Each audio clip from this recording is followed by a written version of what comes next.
Let's talk about a piece of trauma-based medical equipment I always keep in my chest rig, plate carrier, all my Ifaks next to a tourniquet and combat gauze.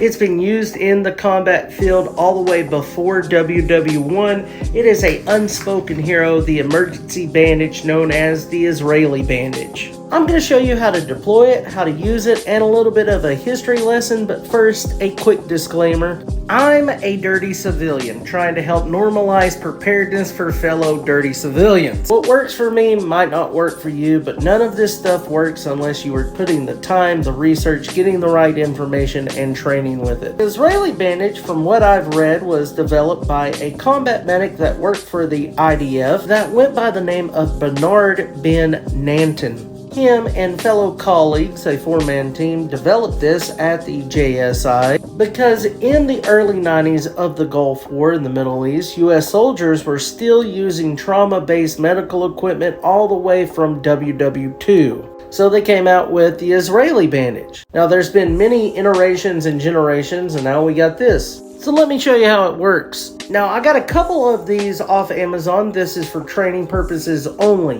On the back it shows you how to deploy it, how to use it. Then on the front it says emergency bandage, trauma wound dressing. Then it describes everything about this bandage. It tells you all the contents inside, what kind of plastic, if it's sterile, you get it.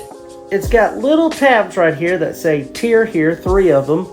By my own training, the best method is this for me. And it's like a candy bar. They have it vacuum sealed like that. A lot of combat medics and people that rock these in their Ifak just use it like that, vacuum sealed. You're gonna rip it open, the hair is gonna hit it, and it's gonna expand. Here's the front that has a label showing you how to use it. Here's the cleat that will push down on the wound, creating pressure. Here's the back side of it right here, and you'll see this little thread. That makes it where it won't unravel, so you break that thread and you can keep rolling. Now let me show you how to put it on.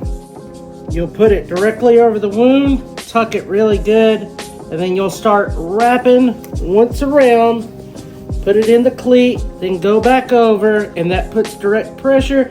You'll hear the stitch pop. Then you'll get to the last wrap and there'll be another cleat, and you're gonna clamp that down to each side and done. Now this doesn't need to be super tight. We don't want to make a tourniquet. And that's an Israeli bandage. Check out Refuge Medical. Thanks for watching, and like always, go get training and welcome to the Coop Club.